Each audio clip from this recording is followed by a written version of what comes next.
aspirants, and welcome back to your very own 5 Minute Economy series. This is श्रद्धा.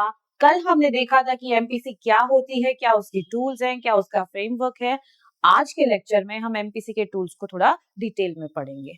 तो चलिए बात करते हैं एमपीसी के पहले टूल की, which is cash reserve ratio. क्या होता है कैश रिजर्व रेशियो? तो ये एक परसेंटेज होता है कुछ डिपॉजिट्स का जो bank must keep with RBI.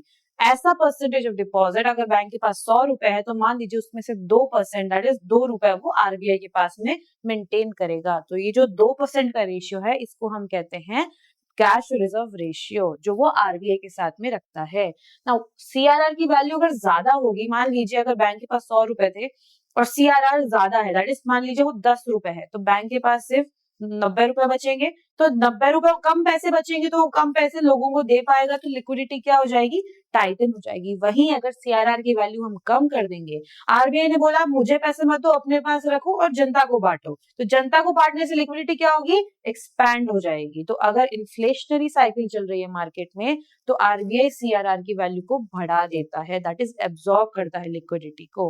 और अगर डिफ्लेशनरी साइकिल चल रही है मार्केट में तो वो मनी को इंजेक्ट करता है, तो सीआरआर की वैल्यू को कम कर देता है. फॉर एग्जाम्पल अगर सीआरआर 4% है तो बैंक्स को 4 रुपए अपने 100 रुपीज में से कहाँ डिपॉजिट करने पड़ेंगे? आरबीआई के पास डिपॉजिट करने पड़ेंगे. Now let us talk about another tool जो कि है एसएलआर. क्या होता है एसएलआर? Statutory liquidity ratio. ये एक ऐसा परसेंटेज होता है डिपॉजिट ऑफ बैंक्स का जो कि बैंक अपने पास सेव रखता है in the form of assets. फिर चाहे वो कैश हो, गोल्ड हो, गवर्नमेंट सिक्योरिटीज हो, किसी भी फॉर्म में हो सकता है, बट कुछ परसेंट जिसे अपने पास सेव रखना होता है. इसे इस एग्जांपल से समझिए कि मैं यहाँ पे यूपीएससी की तैयारी करने आई हुई हूँ. मेरे पेरेंट्स मुझे हर महीने 2000 रुपए खर्चे के भेजते हैं. अब मैंने क्या किया, पहले महीने में 4 ही दिन में 2000 रुपए खर्च कर दिए. अब 4 खर्च कर दिए तो मेरा बजट डगमगा गया. मैं मेरे पापा से कहूंगी कि आप मुझे और पैसे दीजिए. तो अब जब ये इकोनॉमिक जो स्टांस है यहाँ पे डिस्टरप्ट हो रहा है, तो मेरे फादर ने क्या किया, उन्होंने सोचा कि मैं पहले इसे 1000 रुपए भेजूंगा और फिर उसके बाद में वापस से 1000 रुपए भेजूंगा, मैं पूरे पैसे इसके पास नहीं रखूंगा. तो जो 1000 रुपए मेरे पापा के पास सेव हुए थे वो बिकॉज इज माई गार्जियन, तो वो तो हो गया मेरा कैश रिजर्व रेशियो जो मैंने अपने गार्जियन के पास रखा हुआ है कि मुझे अगर इमरजेंसी की जरूरत पड़ी तो मैं आपसे ले लूंगी. वहीं फिर मैंने क्या किया, जो 1000 रुपए मेरे पास आए थे उनमें से मैंने 200 रुपए साइड में निकाल लिए और उसे रख दिया कि ये मेरे सेविंग्स के पैसे हैं, इन्हें मैं तभी यूज करूंगी जब मुझे बहुत ज्यादा इमरजेंसी है, वरना मैं इन्हें खर्च नहीं करूंगी. मैं बचे हुए 800 रुपए को कैसे भी खर्च कर सकती हूँ. तो जो रेशियो मैंने अपने पापा के पास रखा था that is the cash reserve ratio, और जो रेशियो मैंने खुद ने से अपने पास ही अलग से रख दिया वो 200 रुपए, that is the statutory liquidity ratio. That is जो सेविंग्स करने के लिए मेरे गार्जियन के पास थी. तो इस केस में मैं बैंक्स की जगह पे हूँ और मेरे जो फादर हैं इज द आरबीआई. जो पैसा मैंने अपने गार्जियन दैट इज आरबीआई में रखा हुआ था that is the cash reserve ratio, that is CRR. और जो पैसा मैंने अलग से रख रखा था कि इमरजेंसी के टाइम पे मुझे काम आ जाएगा, जब मेरे पास बिल्कुल भी पैसे कभी नहीं होंगे तब मैंने यूज कर लूंगी, तो उस रेशियो को हम कहते हैं स्टैट्यूटरी लिक्विडिटी रेशियो. ये रेगुलेट करता है क्रेडिट एक्सपेंशन को.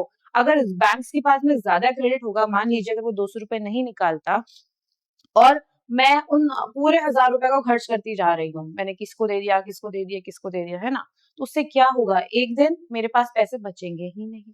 लेकिन अगर मैंने 200 रुपए अलग से सेव किए हुए हैं तो क्या होगा, मैंने 800 रुपए ही खर्च किए, मैंने 800 रुपए उधार दे दिए और मान लीजिए वो पैसे आगे से आ नहीं रहे हैं, वापस से मुझे दे नहीं रहे, जिनको मैंने दिए हुए थे वो पैसे मुझे वापस नहीं दे रहे, तो मैं उस टाइम पे वो 200 रुपए यूज कर सकती हूँ एज एन इमरजेंसी फंड. तो क्रेडिट को कितना एक्सपैंड करना है, जनता में कितना पैसा बांटना है, उसे मैनेज करता है ये स्टैट्यूटरी लिक्विडिटी रेशियो.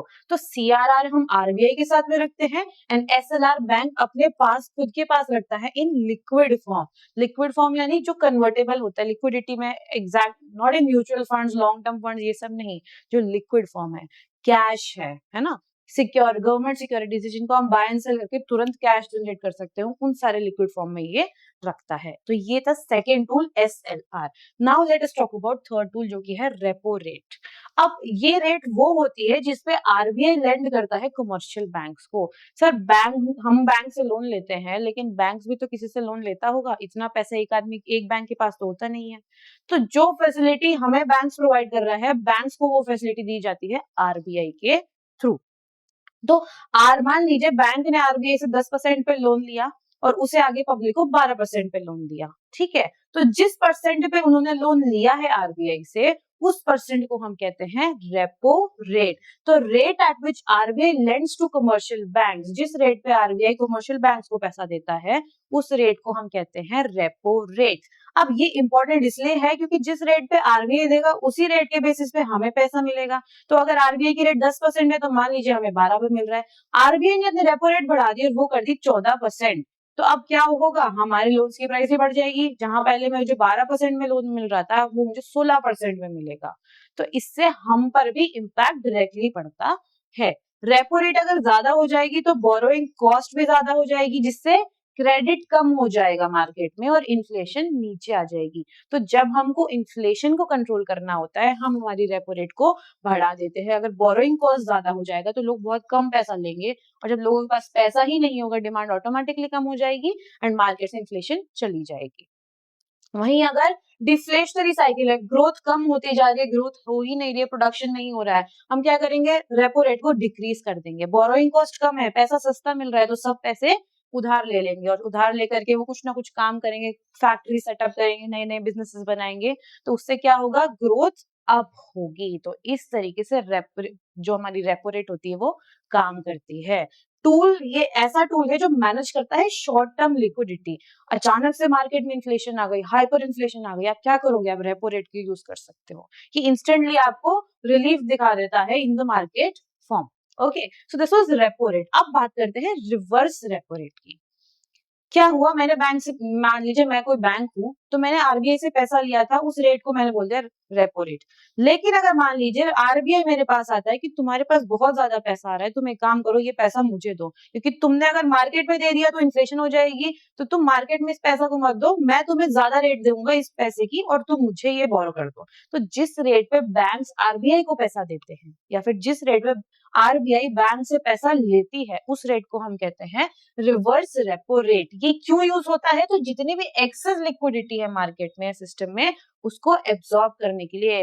बैंक से पैसा लोगों तक ना पहुंच सके, आरबीआई इसलिए वहां से पैसा खुद रख लेता है। तो जिस रेट पे बैंक से पैसा ले लेता है आरबीआई, उस रेट को हम कहते हैं रिवर्स रेपो रेट। कंफ्यूज नहीं होना है, जब बैंक लोन ले रहा है तो उस रेट को, आरबीआई वाली रेट को हम बोलेंगे रेपो रेट, और जब बैंक लोन दे रहा है आरबीआई को तो उस रेट को हम बोलेंगे रिवर्स रेपो रेट। ये एनकरेज करता है बैंक्स को कि अगर तुम्हारे पास बहुत ज्यादा सरप्लस है पैसे का, तो उसे ऐसे ही बांटो मत मार्केट के अंदर, तुम हमको दे दो, हम हमारे पास रख लेंगे, और फिर जब तुम्हें जरूरत पड़ेगी तो तुम उसे ले लेना। इसको हम कहते हैं रिवर्स रेपो रेट। एक चीज याद रखना कि रेपो रेट हमेशा रिवर्स रेपो रेट से ज्यादा होती है, it is never less than repo rate. Reverse repo rate. Okay, next is MSF, marginal standing facility. अब क्या हो गया सर, रातों रात ही बैंक जो है वो मतलब खत्म हो चुका है, बिल्कुल उसकी फैसिलिटी एकदम, उसके लोग उसे पैसे लेने आ रहे हैं, उसका पैसा नॉन परफॉर्मिंग हो चुका है। तो उस केस में एक इमरजेंसी बोरोइंग विंडो होती है बैंक्स के लिए, जिसे हम कहते हैं एमएसएफ। और ये विंडो कौन प्रोवाइड करता है, आरबीआई प्रोवाइड करता है। मेरे पास इतना उधार हो गया था, मान लीजिए मैंने सबसे 10-10 हजार रुपए उधार ले लिए, और एक दिन मेरे पास ऐसा है कि मेरे पास पैसा ही नहीं है और सब लोग मुझसे पैसा मांगने के लिए मुझे ढूंढ रहे हैं, मारने पीटने की कगार पे है। तो मैं क्या करूंगी, मैं आरबीआई के पास जाऊंगी, आप मुझे प्लीज थोड़ा सा पैसे दे दीजिए, मैं आपको बाद में वापस लौटा दूंगी। तो ये जो इमरजेंसी फंड होता है, इसको कहते हैं मार्जिनल स्टैंडिंग फैसिलिटी, एमएसएफ। ये क्या, ये हायर होता है रेपो रेट की, लेकिन फिर क्या होगा, जिससे मैं इस टाइम पे इमरजेंसी फंड बोलूंगी, वो बोलेगा कि तुम्हें जरूरत है, तो इसको मतलब मैं तुम्हें मैनिपुलेट करता हूँ। मैं तुम्हें पैसा तो दे दूंगा, लेकिन मैं तुम पर इंटरेस्ट रेट बहुत ज्यादा लगाऊंगा। यूजुअली अगर मैं 12% का इंटरेस्ट बोलूंगी तो कोई एग्री नहीं करता है कि 12% इंटरेस्ट ठीक है, नहीं देंगे। बट अगर अभी तुम्हारे पास इमरजेंसी है, मैं तुम्हें 20 में बोलूंगी तो तुम 20 में भी मुझे दे दोगे। तो ये जो होता है रेपो रेट से हायर होता है। और ये कैसे एक्ट करता है, it acts as a safety valve. जो बैंक जब भी फेस करता है, कोई शॉर्ट टाइम क्रंच को फेस करता है, तो उस टाइम पे ये इस सेफ्टी बटन को दबा सकता है। तो बैंक आर लाइक, कुछ भी लास्ट में कुछ भी नहीं होगा, एकदम ही एंड आ चुका है, एमएसएफ तो है ही हमारे पास, इसकी हेल्प तो हम ले ही लेंगे। And last is very important, open market operation. RBI क्या करता है, गवर्नमेंट सिक्योरिटीज को बाय और सेल करता है। बेसिकली क्या है, गवर्नमेंट सिक्योरिटीज को आप बेच दोगे तो क्या करोगे, बेचने से लिक्विडिटी को एब्जॉर्ब कर लोगे, लोग आपको पैसा देंगे और आप उनको सिक्योरिटी दोगे, तो मार्केट से तुमने कैश ले लिया, तो यहाँ पे लिक्विडिटी कम हो रही है। और मान लीजिए मार्केट में लिक्विडिटी कम है और आपको पैसे इंजेक्ट करने हैं, तो तुम क्या करोगे, सेल करोगे, सिक्योरिटीज ले लोगे और वहां पे उनकी उसके बदले कैश मार्केट में डाल दोगे। तो जब लिक्विडिटी इंक्रीज करनी है तो आप बाय करेंगे, और जब लिक्विडिटी डिक्रीज करनी है तो आप सेल करेंगे। तो ये आरबीआई कुछ ऑपरेशंस परफॉर्म करता है जब भी उसको लगता है कि मार्केट में लिक्विडिटी का कोई भी प्रॉब्लम हो रहा है। बाय करेंगे तो इंजेक्ट होगी लिक्विडिटी, और सेल करेंगे तो एब्सॉर्ब होगी। ये बहुत ही पावरफुल लॉन्ग टर्म टूल है। ये तो देखो शॉर्ट टर्म है ना, ये शॉर्ट टर्म काम करेगा, repo rate, reverse repo rate भी शॉर्ट टर्म। लेकिन अगर लॉन्ग टर्म में आरबीआई को अपनी इकोनॉमी को स्टेबल रखना है तो उसमें ये ओपन मार्केट ऑपरेशंस एक बहुत बड़ा रोल प्ले करते हैं। तो ये थे कुछ आपके टूल्स ऑफ एमपीसी। अब देखते हैं कि एमपीसी का स्टांस क्या होता है, कि किस तरीके से आपने किस व्यू से मार्केट मॉनेटरी पॉलिसी को बनाया है। पहला स्टांस होता है एकोमोडेटिव, आपको अकोमोडेट करना है, जहां जहां कमी हो रही है वहां वहां आप उस कमी को पूरा कर रहे हैं। तो बेसिकली क्या कर रहे हैं, लिक्विडिटी को बूस्ट कर रहे हैं। अब लिक्विडिटी अगर बढ़ानी है, मुझे कैश फ्लो डालना है मार्केट में, मैं मेरी रेट्स को क्या करूंगी, कम कर दूंगी, कि कम रेट होगी तभी लोग ज्यादा लोन लेंगे और तभी लिक्विडिटी आएगी मार्केट में। तो यहाँ पे आरबीआई क्या करता है, रेट्स को कट कर देता है। तो अकोमोडेटिव स्टांस में रेट्स कट होती है और लिक्विडिटी बूस्ट होती है। न्यूट्रल स्टैंड में बैलेंस अप्रोच चल रहा है, ना ज्यादा है ना कम है, जो बैलेंस आपका चल रहा है वो चलता रहेगा। And then comes tightening. यहाँ पे क्या है, आपको लिक्विडिटी फटाफट से मार्केट में से निकालनी है, एब्जॉर्ब करनी है। तो मैं रेट्स को बढ़ा दूंगी, जैसे ही मैं रेट्स बढ़ाऊंगी मेरी लिक्विडिटी सारी आरबीआई के पास में एब्जॉर्ब हो जाएगी। It is like RBI is the parent and the economy is the child. जब भी पेरेंट को लगेगा कि मेरा बच्चा बदमाश हो रहा है और बहुत ज्यादा खर्चा कर रहा है, तो वो उससे पैसे ले लेता है।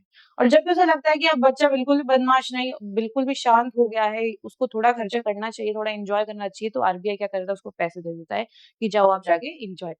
तो इस तरीके से आपका आरबीआई और बाकी बैंक्स काम करते हैं और ओवरऑल एक इकोनॉमिक स्टेबिलिटी को लाते हैं नेशन के अंदर। आई होप आपको आज का टॉपिक अच्छा लगा होगा। In the next video we will study about more economy topics. Till then keep revising smartly and I see you in the next lecture.